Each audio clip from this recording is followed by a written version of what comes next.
Hi, this is Jason from Effective Dashboards, helping maintenance and reliability professionals get the most out of Power BI. So welcome back to another video. In this video, we're going to be looking at bar charts. So I'll be looking at when you can use a bar chart or when it's best to use a bar chart. And I'll also be comparing the bar chart visualization with data bars that you can add to a table or a matrix. Okay, so let's get started. So I'm going to add in a bar chart. And we're going to use the stacked bar chart. Now there is a clustered bar chart and there is a 100% stacked bar chart, and we'll talk a little bit about this cluster bar chart later on. In short, I wouldn't really recommend it, and this one does have its uses, but we're going to focus on this one here, this stacked bar chart. And at the same time I'm going to add a table because I want to use the data bars to show the comparison between a bar chart and the data bars on a table, because they are very similar and there are occasions where one is better than the other, or where either one of these will do.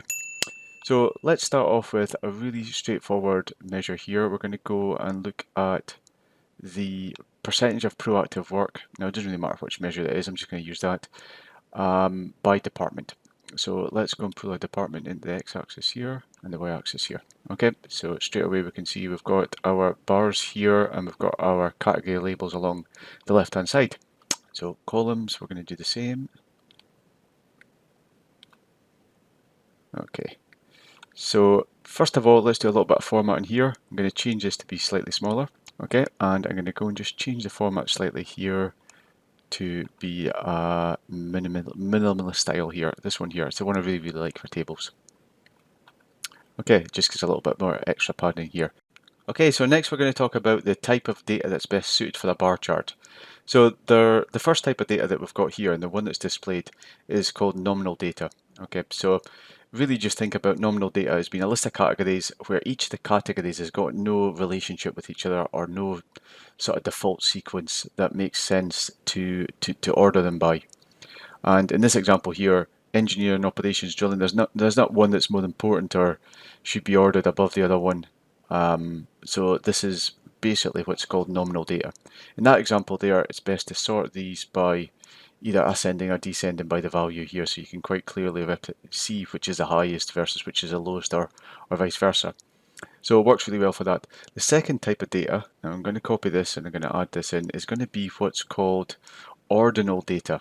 Right, so ordinal data, like this one here, which is the work criticality, that we can see here, is where these category values do have a relationship with a sequence. More than a relationship, a sequence, a natural sequence. So in this example here, safety is first, environment second, production is the third priority, and routine work is less so. So for these here, you would sort them by the actual sequence, okay, rather than the actual value there necessarily. So works both for this type of data bar, works really well for both of these. Now the other consideration, the second one, is the length of the description. Okay, now you can see here you can actually change the amount of space that's allocated to this description, and we'll do that in a second. But it's much easier to read longer descriptions from left to right like this, as opposed to, if I copy this, and I'm going to change this into a column chart, as opposed to this example here where we're kind of reading it at an angle. Now this is actually okay, and by the time we make it slightly bigger, then it's going to be fine. However, if this was a description that was much longer than this, then you're going to have to make massive bars before you can actually read it. Or you're going to have this 45-degree angle type affair here, which is just slightly more difficult to read. So next consideration is one of practicality, or really how much space you've got allocated in your visualization and the type of space to display the information. So it may well be that you've already got a few visuals on the screen and the only area that you've got left is either one that is shaped more like a sort of landscape profile, which would be better suited to a column chart, whereas if you've got an area that's more portrait in dimension, then it's probably better suited to one of these bar charts. And again, it's going to be a play-off between that and also the number of actual category values that you're likely to display. Okay, so just a few things to think about when you're selecting a bar chart. And next we're going to go and start actually configuring a bar chart. Okay, so the first thing I'm going to do is I'm going to tidy up this title here and make it a little bit smaller, and I want to stop it actually wrapping Now we could make this bigger, but I'm quite happy with that size there for just now. So let's go and update this title. Okay, so it's no longer wrapping. And next I'm going to look at these X and Y titles here. Now I don't think we need those because that information is already in the title. We've got the department in the title, and we've also got the percentage proactive work complete in the title. Okay, well we've removed the word complete, but let's go and tidy those up. Okay, so that's off now. Now the next thing I'm going to do is I'm going to look at this this here. Now, once we add data labels, I don't think we're going to need this, but let's add the data labels first, and then we can review this axis here to see if we actually need this x-axis numbers here. Okay, so let's go and add in a title here for this. Because we're going to go and create the two of them in parallel, just so we can see the difference between the data bars, which we're going to add in a second, and the bar chart. Okay, right, so that is probably too big, so let's make this a little bit smaller. Okay, we'll leave the percentage out. Proactive work by department. Right, so data labels. Well, you've obviously got the data labels here. We don't need to add those in, but we do need to add the data bars into this. So let's go into data bars. And to do that, we're going to go into the field well here. We're going to go to the actual percentage proactive work, conditional formatting, and data bars. Now, because we're displaying a percentage, I always like to put the width of the actual cell to be 100%. So to do that, we choose a custom value here, and we start off at 0, and then we choose another custom value here, and we make that 1. Okay. Now the other thing I'm going to show you in a second. Okay, so it's come up as red. We're going to change it in a second, but also you can see we've got this little line here that we're going to get rid of as well, just at the bottom of the actual bar. So let's go back in, conditional formatting, bars, and we're going to choose the positive bar to be blue, and this axis here I'm going to put as white. Okay, and you'll see a little subtle difference there.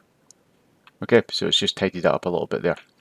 And next we're going to look at data labels. Okay, so let's look at data labels for both of these. We'll go back to the bar chart first of all. Okay, so we're going to go and switch on the data labels for the bar chart. So let's click on here, go in here, and then we're going to just go and switch on these data labels here. Okay, perfect. Now the data labels are obviously on here because it's a table anyway. However, you can see the big difference between the two of these is that if we've got the data labels on for the bar chart, and we have got the position in auto mode, then we're going to get this effect which changes the colour of the label so that it's not obscured by the actual bar itself. Okay, which you would expect from a bar chart. Now it doesn't do that on here, which again is probably to be expected, so we'll need to deal with that in a second. Now when it comes to the data labels, we've got options here to have it on auto. Now if you do override the auto, which is a default, and you want to place them either at the, say, the inside end, that's fine. Or if you want to place them at the outside end, then it's going to try and place them at the outside, but based on the fact that we've got this x-axis here, it's not going to go and actually then automatically change the colour if it's slightly obscured by the bar. So to get by that, what we can do is go into our x-axis, and if it's a percentage, then it's fine. You can actually then change, and we know that it's never going to be above 100% in this example here, so we can actually hard code it into this here as the maximum value. So let's change that to 1.3 for example, or even 1.2. Yeah, 1.2 is going to be fine. So now we can see that because the maximum axis here is 120%, we've got space, we've created space at the end here so that these are always going to be out at the end, if that's what you want to do. Now, there is a bit of a circumstance that would be desirable, and that is if we use conditional formatting, which we'll cover later on, to highlight the colour of the data label. Otherwise, there is fine, or if we go back to let's go back to the value again, I think it is. No, sorry, yeah, data labels at the bottom here. And the other one that I quite like is the inside end. Sorry, inside base. Now the reason I quite like that is because you're reading the value right next to the actual description itself, and you don't need to reorientate yourself with the location at the end of the bar chart there. which can be a little bit more difficult to read. So if it's a small bar chart like this, you're not having to sort of move your head, you can probably see this in a bit of a gaze, but without moving your eyes too much, then the outside end is going to be fine. Or even on auto, but we'll put it to the outside end because I do want to show the conditional format in there and the different options. Okay, so this one here, we don't really have too many options with this one here. If you want to be able to see the value clearly, you've pretty much got to put it at the inside base. Okay, now to do that, let's go and highlight this here. And we're going to go to specific column. And what we're going to do is go to proactive work. And we're going to change the text color of the value to be white. Okay. And we're also going to go and align it to the left. Okay, now the disadvantage of that is there's no padding. It just looks as if it's quite close. It is very close to the base of that, and there's not much you can do about that, unfortunately. Whereas this one here, when you put it at the inside, at the bottom, go back to data labels, inside base.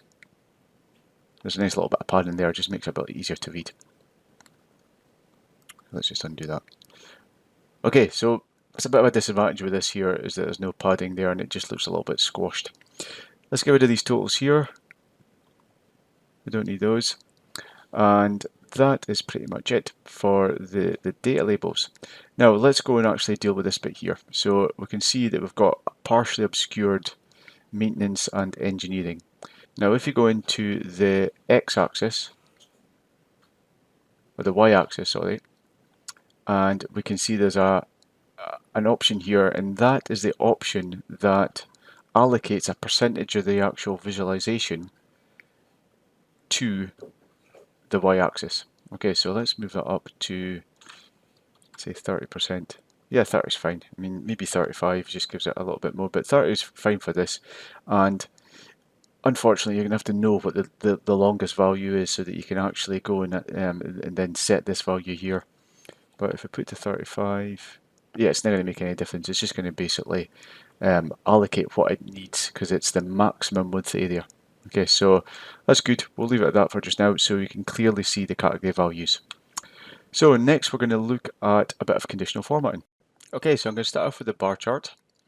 And there's essentially three options. There's an option to conditionally format the actual value of the bar. You can conditionally format the actual value that's shown on the data label, or you can do both.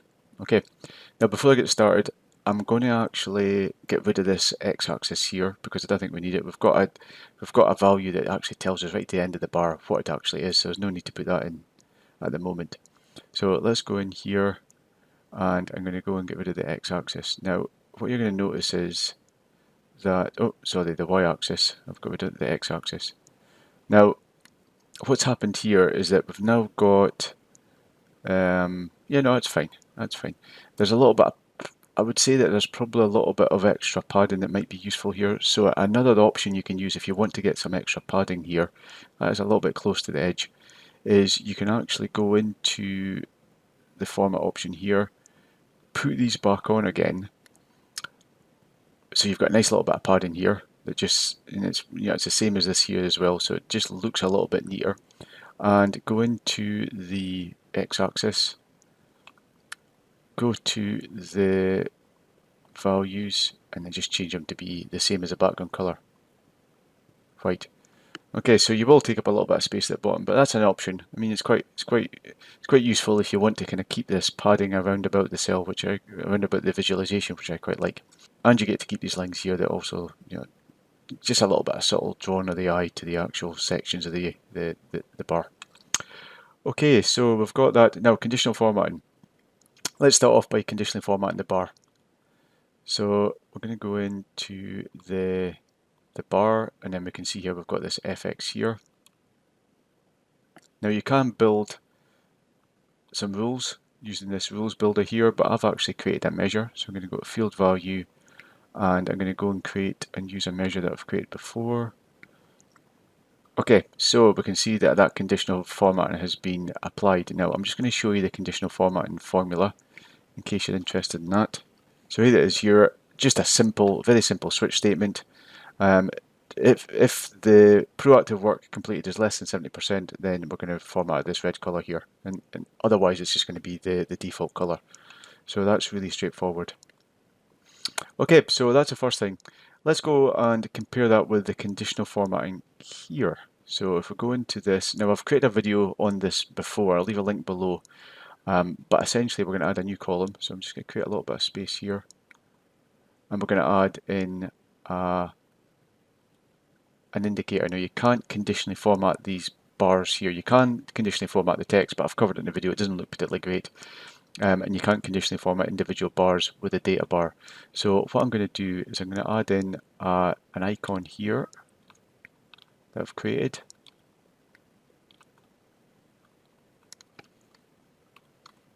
And I'll leave a link below to how I've done that.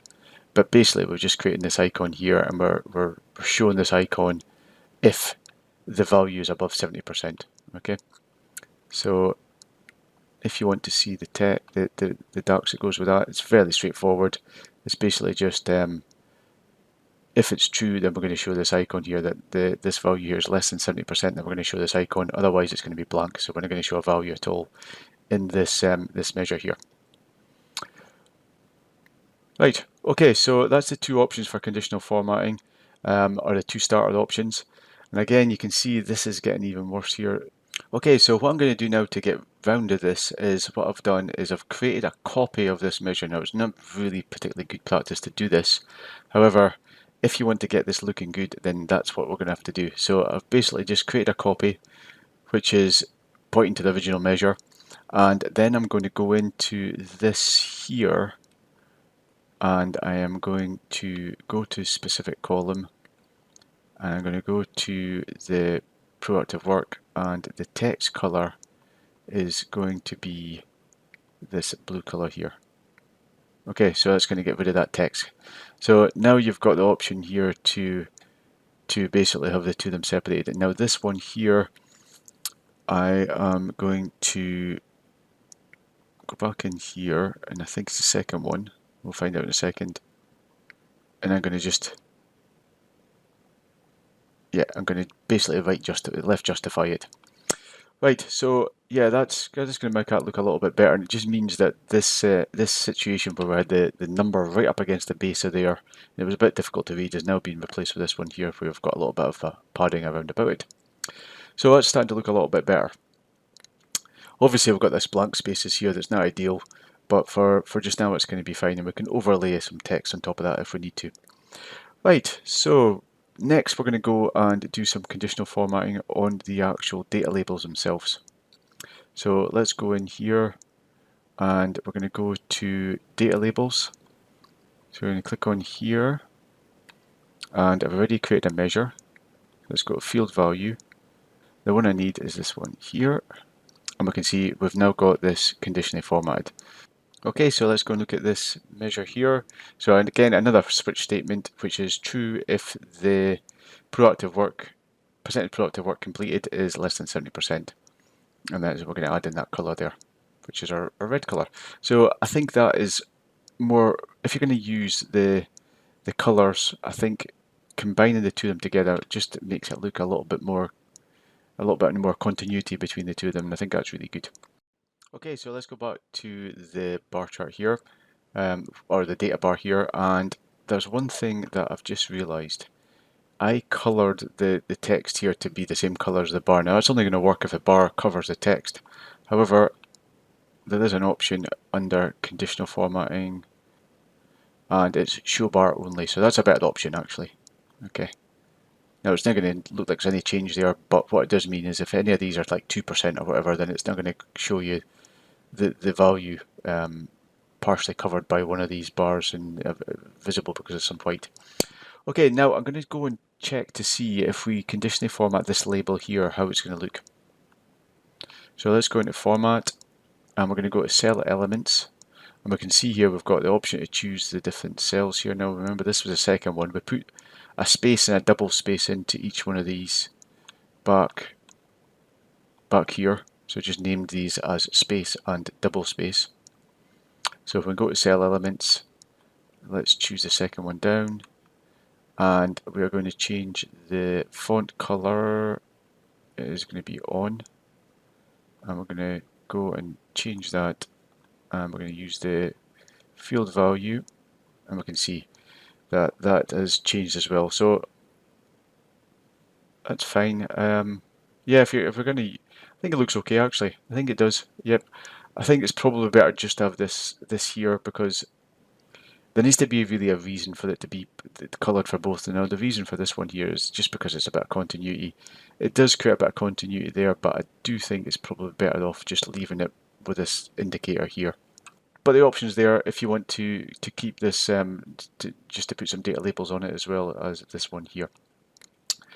Right, so next we're going to look at just a little bit of formatting of the actual visual itself. So I'm going to go in here, and I always like to just put a little bit of a shadow. Now when I do create a shadow, I like the colour to be lighter, and also the position or the custom, and I just keep the defaults apart from the blur that I add as being 5 and the distance has been 5, and that seems to work pretty well. It's just a subtle shadow there that I think works pretty well. Right, so next we're going to look at the interaction. So first of all, obviously this one here is a table, so it's not going to scale, and if you do have additional values in here, now we know that there's only going to be a certain number of values here, so it's not so much of an issue, but if you're not sure how many different category values there's going to be, then obviously you need to make this big enough to be able to handle those, or there's going to be a scroll bar at the side here that's not going to be particularly great on a visual. On the other hand, this one here, regardless of the number of category values, it will scale to show those within reason. Now the scaling of those is dependent on the minimum size that you set for this. Okay, so if I make this smaller, you see that the actual bars are getting smaller, rather than, it takes us to about this point here before the scroll bar appears. Now you can set the minimum size of these bars, so let's go and look at that. So go in here, go to bars, and we can see there's this spacing, and we can see that the minimum category width is set to 20, and that's as small as it goes. Now if I set that to 30, just so you can see it, what it's done now is it said, okay, these have got to be at least 30 pixels wide. I think it means pixels. So if I start to scale this down, we can see the bar chart appears a lot earlier. Now it'll scale this, but it won't scale it any lower than 30. So let's change that back to 20, which is the smallest we can go. And then this bit here, if we just make that bigger, that just basically indicates the space between the bars. But again, 20 was the default, and it seems to work pretty well here. You don't want it being too big, but you don't want it being too tight together either. So that's working okay, and that will scale. Now I will say, if it does scale, it can mean that you've got quite a big area taken up by this conditional formatting here, and it can lead to a little bit of dominance and pull your eye to that area there, and may indicate that that is more important than this little spot here, which may not be the case. Okay, so just bear that in mind when you're scaling it up. There's not so much dominance there, because these are roughly the same size. Okay, it's taking up more of an area, but it's not too bad. So that bar chart does scale, which is good. Whereas the data bars in a table, obviously this table is not going to scale. You need to change, if you need to put this in a bigger area, you're going to have to make the text bigger, which isn't really practical. Now the other thing when it comes to interaction is, if we highlight this here, we've got this this option here just now, which is highlighting the area that's been actually filtered. So if I do integrate as well, you'll see that that's getting highlighted as well. So that's an option. If, however, and that's a good option actually in this instance here. Now I'll show you why. Because if you change the interaction, we'll go to Format and go to this interaction here, and I'm going to click on here to be a filter interaction rather than a highlight interaction. Okay, so I've clicked on here, and I'm now specifying how this visual interacts with that visual. So if I click on here, maintenance for example, we can see that this is stuck in the middle. Okay, these are not designed, these bar charts are not designed to just show one value, so it looks a bit odd. Now, if you start selecting a couple of different values, then fine. But if you've got a drill through to this page, or you've got a filter that's basically just looking at one of these, it's going to be looking really odd. So what I would suggest for this example here is leave this interaction on highlight, and then if you click on it, you'll see this highlighted, but you've got it within the context of the other values as well. Now, if we look at the interactions in the other direction, we can see that there is only a filtered interaction there, so we're kind of stuck. However, it keeps it at the top of the page, so it doesn't basically stick it in the middle of the page where it's a bit more difficult to focus on it. Okay, so hopefully you've got some ideas on when you might want to choose a bar chart, and when it's maybe not a great option to choose a bar chart, how to configure the bar chart, add conditional formattings, interactions, and some of the pros and cons about choosing a bar chart versus data bars in a table. If you liked the video, it's always appreciated if you could give it a thumbs up. And if you want to keep up to date with the latest videos, I tend to release one every week, then hit the subscribe button and you'll get a notification whenever I publish a new video. Thanks again for watching, and I'll talk to you in the next video.